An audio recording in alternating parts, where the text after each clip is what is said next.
नमस्ते। मेरा नाम डॉक्टर उमा डांगी है। मैं फोर्टिस हीराना नानी हॉस्पिटल वाशी यहाँ पे एक मेडिकल ऑन्कोलॉजिस्ट यानी कि कर्करोग तज्ञ हूँ।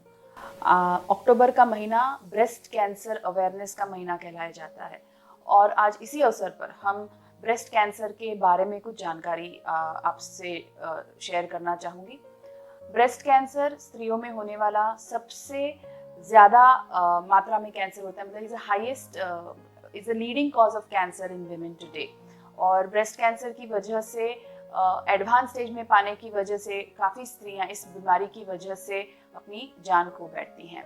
तो हमें ये पहले जानना ज़रूरी है कि क्या रिस्क फैक्टर्स हैं जो हमें ब्रेस्ट कैंसर की रिस्क बढ़ाते हैं। तो कुछ ब्रेस्ट कैंसर के रिस्क फैक्टर्स ऐसे हैं जिसको हम चेंज नहीं कर सकते, जैसे बढ़ती आयु, एज जैसे बढ़ता है वैसे रिस्क कैंसर का बढ़ता है। दूसरा है स्त्री होना एक ऑटोमेटिक रिस्क फैक्टर बनता है ब्रेस्ट कैंसर के लिए। कुछ जेनेटिक चेंजेस जैसे कि जो कुछ जीन्स जो अपने में मम्मी पापा दादा नाना नानी से आते हैं, ये जीन्स में अगर कोई खराबी है जिसकी वजह से हमको कैंसर हो सकता है, जैसे कि स्ट्रॉन्ग फैमिली हिस्ट्री होती है कभी कभी ब्रेस्ट कैंसर की, ये एक रिस्क फैक्टर है जो हम चेंज नहीं कर सकते।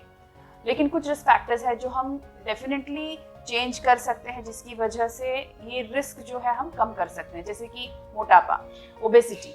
अगर हम वेट को कंट्रोल में रखेंगे, फिजिकल एक्टिविटी यानी कि एक्सरसाइज करना, दिन में एटलीस्ट 45 मिनट से 1 घंटा अगर आप वॉक करेंगे या कोई भी किस्म का एक्सरसाइज करेंगे, वेट को कंट्रोल में रखेंगे, तो आपकी रिस्क हम कम कर सकते हैं। शून्य तो नहीं कर सकते लेकिन कम ज़रूर होगी। और इम्पॉर्टेंट है कि आपको स्मोकिंग, अल्कोहल, ये जैसी जो बुरी आदतें हैं इनको भी अगर आप कंट्रोल में रखेंगे तो भी ये रिस्क फैक्टर जो है ब्रेस्ट कैंसर का हम कम कर सकते हैं।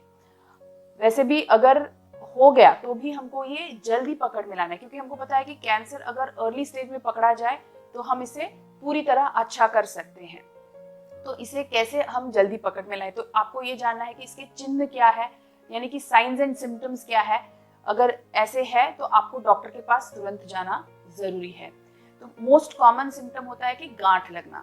अगर ये गांठ, और शुरुआत में इसमें दर्द बिल्कुल नहीं होता है, ये गांठ में तो टेंडेंसी होती है कि भाई गांठ में दर्द नहीं है तो फिर हम उसको इग्नोर कर देते हैं या उसको उस पर ज्यादा ध्यान नहीं देते। तो ये बहुत गलत है, क्योंकि अगर जो गांठ ब्रेस्ट में लग रही है और स्पेशली अगर इसमें दर्द नहीं है तो इसमें कैंसर होने की रिस्क बहुत बहुत ज़्यादा है। तो ऐसी स्थिति में आपको प्लीज़ डॉक्टर को दिखा के वो गांठ की अप्रोप्रिएट टेस्ट या जांचें करनी बहुत बहुत ज़रूरी है। इसके अलावा निपल एरिया में चेंजेस आना, ब्रेस्ट के शेप में बदलाव आना, कभी कभी चमड़ी भी चेंज हो जाती है, ये सारी चीज़ें भी हो सकती है। निपल से डिस्चार्ज आना, खून या कोई भी प्रकार का ज़्यादा मात्रा में डिस्चार्ज आ रहा है तो भी कोई एक कैंसर होने का रिस्क रह सकता है इसमें। तो ये कोई भी साइंस या सिम्टम्स आपको अगर लग रहे हैं तो आपको फौरन डॉक्टर के पास मिलना है।